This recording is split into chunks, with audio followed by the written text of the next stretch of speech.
નમસ્કાર મિત્રો, સ્વાગત છે આપ સર્વનું આપણી યુટ્યુબ ચેનલ રાઘવ દુધરેજિયામાં.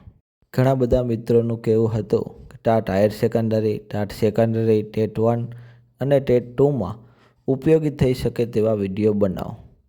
સમયના અભાવ છતાં આપણે પ્રયત્ન કરીએ છીએ કે આપણા સુધી ઓછા સમયમાં ખાસ પરીક્ષામાં ઉપયોગી થાય તેવું જ મટીરિયલ આપના સુધી પહોંચાડવાનો પ્રયત્ન કરું છું.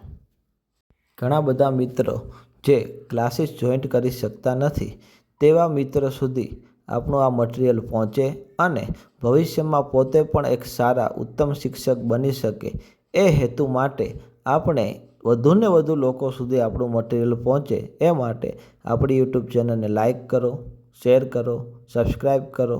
આપણી ચેનલમાં બિનજરૂરી ચર્ચા કર્યા વગર સીધા જ ટૉપિક ઉપર ચર્ચા કરવામાં, જેથી દરેક મિત્રો ઓછા સમયમાં સારી તૈયારી કરી શકે. ચાલો સમય ન બગાડતા શરૂ કરીએ આજનો ટૉપિક બુદ્ધિ, જેમાં પાર્ટ 1ની અંદર આપણે બુદ્ધિને લગતા 20 પ્રશ્નોની ચર્ચા કરીશું.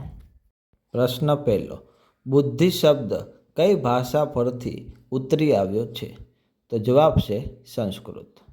પ્રશ્ન બીજો, સ્ટેનબર્ગે બુદ્ધિ અંગે કયો સિદ્ધાંત આપ્યો છે? તો જવાબ છે ત્રિપુટીનો સિદ્ધાંત. પ્રશ્ન ત્રીજો, ધ્યાન કેન્દ્રિત કરવાની વિકૃતિ ધરાવતા લોકોમાં કઈ પ્રક્રિયામાં ખામી હોય છે? તો જવાબ છે ધ્યાન ઉત્તેજનામાં. પ્રશ્ન ચોથો, સામાન્ય બુદ્ધિ ક્ષમતા ધરાવતા લોકોનું પ્રમાણ કેટલું છે? તો જવાબ છે 50%. પાંચમો, પહેલી વ્યક્તિગત બુદ્ધિ કસોટી કઈ ભાષામાં રચાઈ હતી? તો જવાબ છે ફ્રેન્ચ ભાષામાં. છઠ્ઠું, બુદ્ધિ લબ્ધિના આધારે વર્ગીકરણ સૌપ્રથમ કોણે દર્શાવ્યું હતું? તો જવાબ છે ટર્મન. પ્રશ્ન સાતમો, બહુવિધ બુદ્ધિનો સિદ્ધાંત કોણે આપ્યો છે? તો જવાબ આવશે ગાર્ડનર. 8 નંબર, નિપજ પરિણામ કોની સાથે જોડાયેલ છે? તો જવાબ છે પરિણામ કે ઉત્પાદન સાથે. પ્રશ્ન 9, સાહિત્યકારો, લેખકો, વક્તાઓ વગેરેમાં કયા પ્રકારની બુદ્ધિ ક્ષમતા જોવા મળે છે? તો જવાબ આવશે ભાષાકીય બુદ્ધિ. 10 નંબર, સામાન્ય બુદ્ધિ ક્ષમતા એટલે કેટલું? તો જવાબ આવશે 90 થી 110 IQ. પ્રશ્ન 11, સ્ટેનબર્ગે પોતાના સિદ્ધાંતમાં બુદ્ધિના કેટલા પાસા દર્શાવ્યા છે? તો જવાબ છે 3 પાસા. પ્રશ્ન 12, કેવી વ્યક્તિ જીવનમાં વધુ સફળતા મેળવે છે? તો જવાબ છે જી ફેક્ટરનું પ્રમાણ વધુ હોય તેવી વ્યક્તિ જીવનમાં વધુ સફળતા મેળવે છે. 13, વ્યક્તિઓ વચ્ચે ભિન્નતાના આધારે બુદ્ધિની વ્યાખ્યા સૌપ્રથમ કોણે આપી હતી? તો જવાબ છે એબિંગહોસે.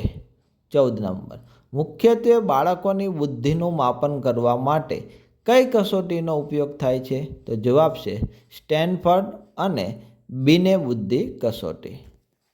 પ્રશ્ન 15, બુદ્ધિ આંકનો ખ્યાલ કોણે આપ્યો છે? તો જવાબ છે સ્ટર્નબર્ગ.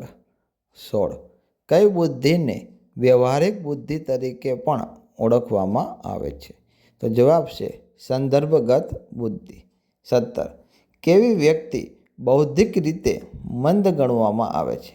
તો જવાબ 70 થી ઓછા બુદ્ધિ આંકવાળી વ્યક્તિને મંદ ગણવામાં આવે છે. પ્રશ્ન 18, વિશ્વમાં સીમાવર્તીય બુદ્ધિ ધરાવતા લોકો કેટલા ટકા છે? તો જવાબ 6.70%. 19, બુદ્ધિની વ્યાખ્યા સૌપ્રથમ ક્યારે આપવામાં આવી? જવાબ છે 1879માં. પ્રશ્ન 20, કલ્પના, સર્જનાત્મકતા, નવીનતા વગેરે ક્ષમતાઓ કઈ બુદ્ધિમાં રહેલી છે? તો જવાબ છે અનુભવજન્ય બુદ્ધિમાં. આ વિડીયોમાં 20 પ્રશ્નોનો સમાવેશ કરેલ છે.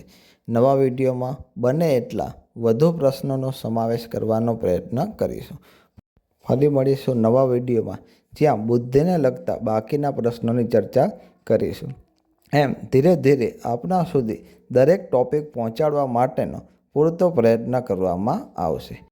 Thank you for watching my YouTube channel.